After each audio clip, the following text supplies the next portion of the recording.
Welcome to this week's video. I'm Christina Lopes, the Heart Alchemist.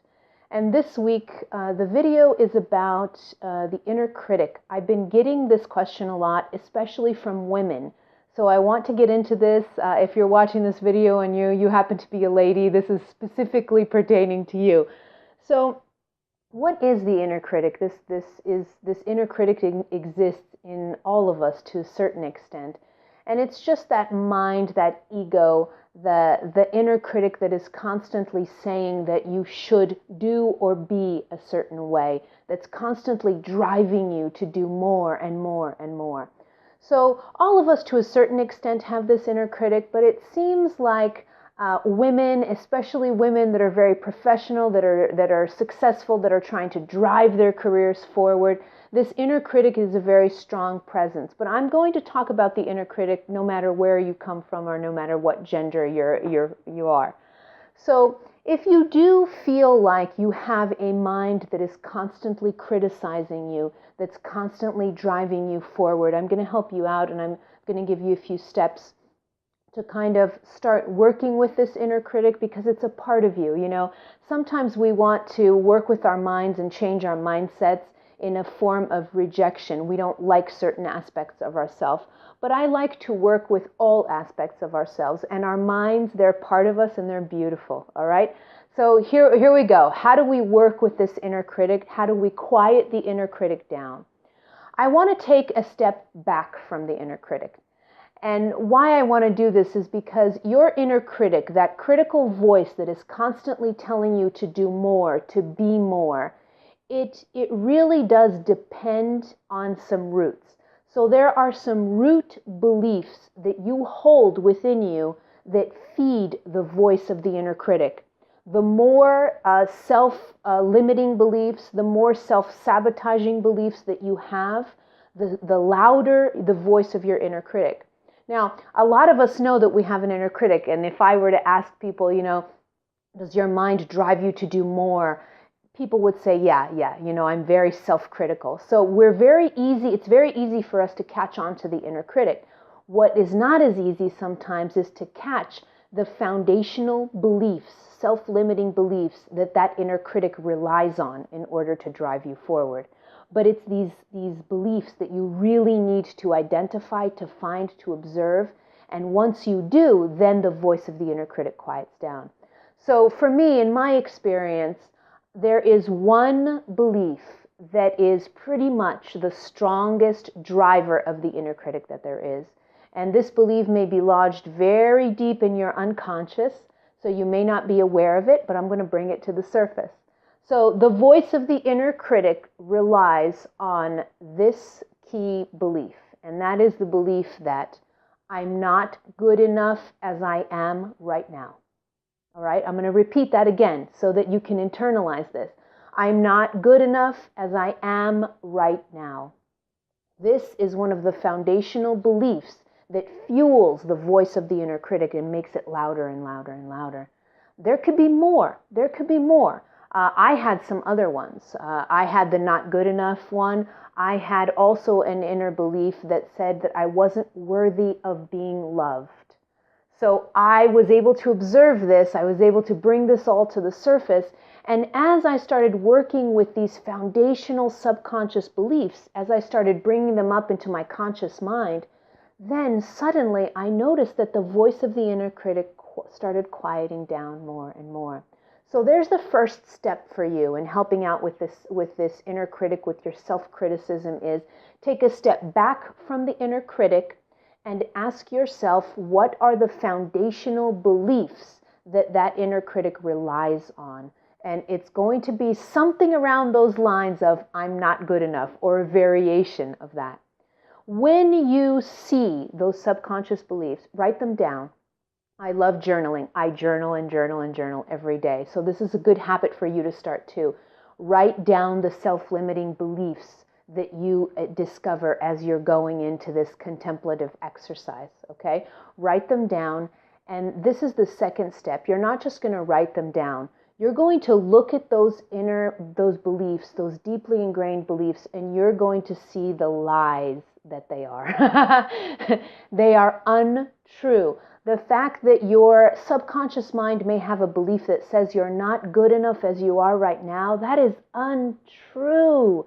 It is untrue. You are worthy of love. You are good enough just as you are right now.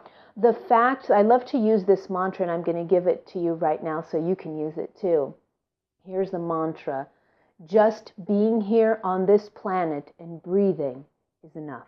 I love this mantra because this is really, from a spiritual sense, this is how the universe or God force or source energy, whatever you want to call it, this is how the universe or source energy looks at you every single day. Just the fact that you are here and breathing is enough. You are inherently worthy. You are inherently good enough. You weren't born in any kind of original sin like most of religions on this planet say we did. No, you weren't. You were born perfect. You are perfect. You are worthy of love just right now without doing anything. Okay, so that's how you start uncovering the untruth of these self-limiting beliefs. Is you start seeing more. You start seeing yourself through the eyes of God or through the eyes of Source or through the eyes of the universe. You start seeing yourself through those eyes, and you start seeing that you are worthy and you are loved just as you are. All right. So this is step number 2. As you are seeing these self-limiting beliefs, and as you're letting them come up to the surface, and as you're seeing that they are not true, you'll begin to notice that the critic, the self-critic, the inner critic, that voice starts quieting down. And why? Because you've got to the root of the problem. You've got to the root of why that inner critic talks to you all the time in this way, why your ego is so self-critical. And you started eliminating those self-sabotaging beliefs. And as you eliminate those beliefs, as you change them, as you rewire your subconscious mind to look at yourself as whole, as beautiful, as loved, then the inner critic naturally calms down. There's nothing for that inner critic to criticize anymore if you deeply feel that you are worthy. And here's the thing, I said that word on purpose. Don't think that you're worthy. This isn't a mental exercise. This is a heart exercise. Feel that you are worthy and loved. This is so different, so different. Feel that you are worthy and loved. And this can take a little while. This isn't an easy, you're not going to do this from one day to the next. My process of self-love and feeling my worthiness took a few years. so this isn't just from one day to the next this is going to happen. Being able to feel your worthiness takes some time to connect to your heart center and to be able to begin to feel for yourself the way that source energy or the universe feels for you. All right? Now, here's what's going to happen. And this is the third step, but it's not really a step. Here's what's going to happen. When your inner critic quiets down, starts quieting down, you may notice something in your life. Some people say to me, well, it's my inner critic that drives me forward. If I don't have an inner critic, then will I just become lazy and not want to do anything?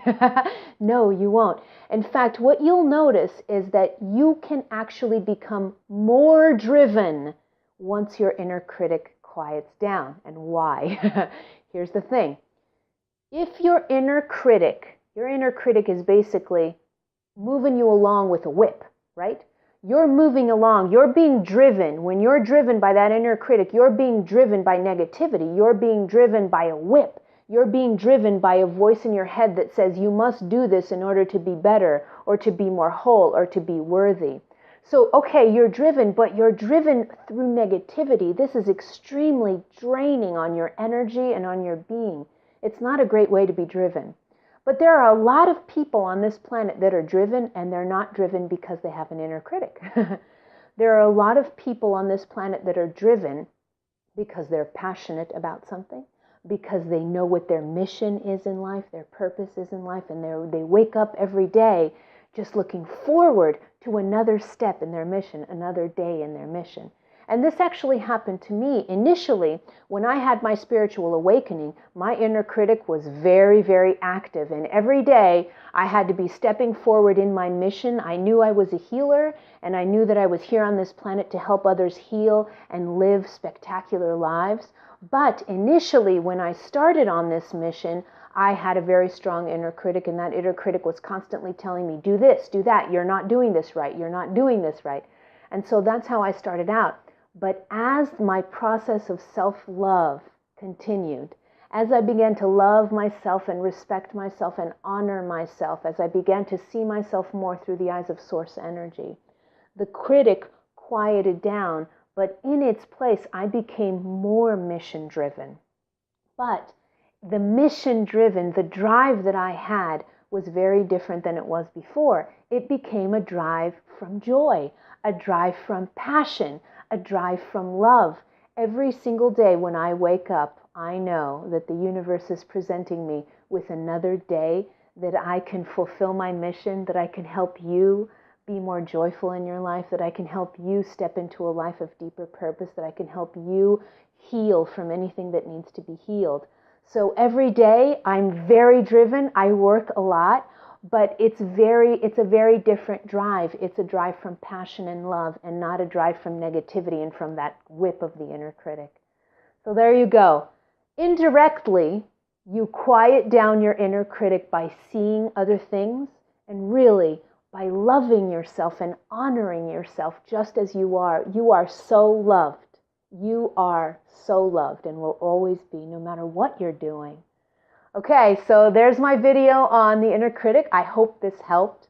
If you have any other questions, you can head over to my website, and that's www.christina-lopes.com. We usually have conversations about this video on my website. So just go on the website and comment, hit the comment section, and let me know how you feel about this video, if this helped you. If you have a question that you want to submit for my weekly videos so that I can answer them on these videos, I'm going to leave a link to how you submit it, and you just click on that link and you can submit your question and I can answer it on the video. I hope this video helped. Have a great, great week, everyone, and I hope to see you soon. Thank you so much. Bye.